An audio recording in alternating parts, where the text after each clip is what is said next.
De todas maneras, la ciencia tiene sus mañas, doctor. Me decía que durante años se prohibía rastrear. Tienen su agenda como los diarios, ¿no? Naturalmente. Se prohibía rastrear el origen de las lenguas indoeuropeas en Europa. Eso es una historia muy particular, ¿no? Cuando se creó la lingüística comparativa, que fue la que permitió, de alguna manera, encontrar justamente las relaciones genéticas entre lenguajes, ¿cierto? Es decir, poder decir, estos dos lenguajes provienen de la misma lengua madre.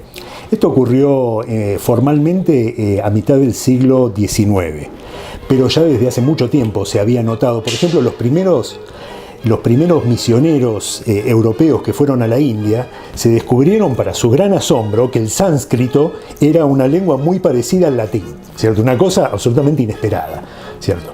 Pero después, justamente rastreando, se entendió que en realidad todas las lenguas indoeuropeas, o la mayor parte de las lenguas indoeuropeas, son de la misma familia. Tienen un mismo origen. Tienen un mismo origen, ¿cierto? Efectivamente, una lengua probablemente hablada hace 8.000 años, llamada proto-indoeuropeo, de la cual hasta se lograron reconstruir algunas palabras.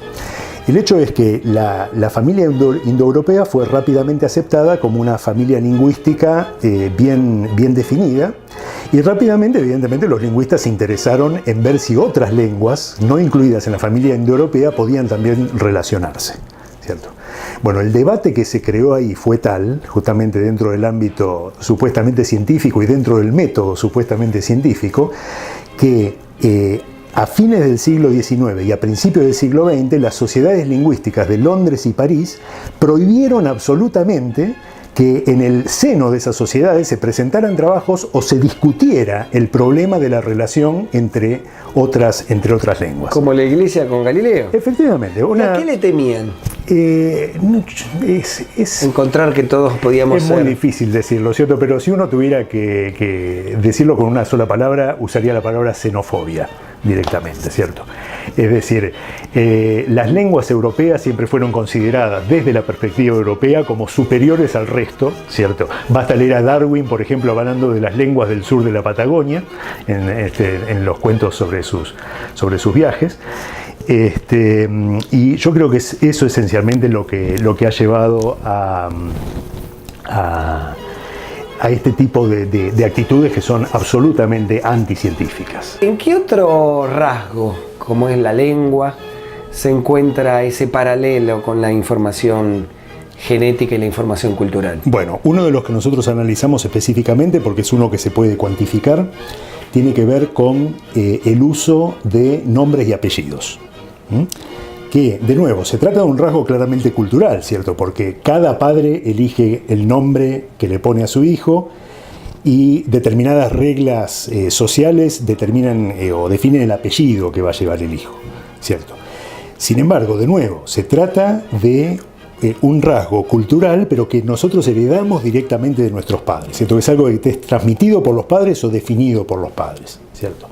Entonces, si uno toma la población humana, ¿cierto? Por ejemplo, de un país determinado, y simplemente cuenta cuántas personas tienen un determinado apellido, ¿cierto? Se encuentra de nuevo con regularidades asombrosas, ¿cierto? Es decir, existe, por ejemplo, una distribución muy bien definida que nos dice que hay muy pocos apellidos que van a ser usados muchísimas veces, y en cambio hay muchísimos apellidos que son usados muy pocas veces, ¿cierto? Que están dados por muy pocas personas.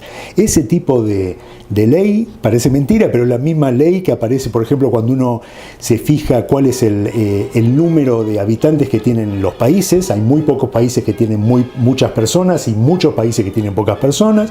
Cuando uno cuenta cómo se utilizan las palabras en el lenguaje, hay muy pocas palabras que son usadas muy pocas veces y muchas palabras que son usadas, perdón, me equivoqué.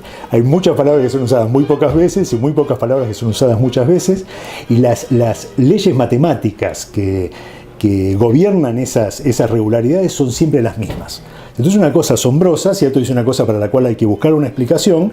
Nosotros, de nuevo, en nuestros trabajos técnicos hemos dedicado mucho esfuerzo a eso justamente. Hemos tratado de ver cuáles son los mecanismos que están atrás de eso, los mecanismos demográficos, lingüísticos que están atrás de eso, ¿cierto? Y en este trabajo, bueno, los comentamos desde un punto de vista un poco más un poco más general, ¿cierto? Es decir, hablamos de cuál es el tipo de proceso que ha dado lugar a los apellidos, como los apellidos a veces derivan directamente del nombre del padre, ¿cierto? Bueno, Gonzalo quiere decir hijo de Gonzalo, ¿cierto?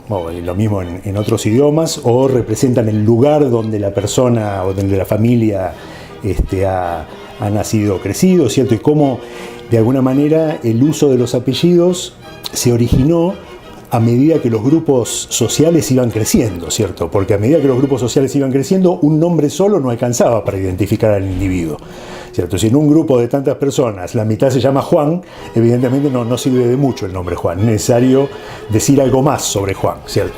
Entonces será Juan el del puente, o Juan el de arriba, o Juan el de abajo, ¿cierto? Pero algo más hay que decir sobre Juan, y es así como nacieron los apellidos, que empezaron a usarse en Europa durante la Edad Media, pero en algunos otros lugares se han empezado a usar en forma mucho más reciente, ¿no?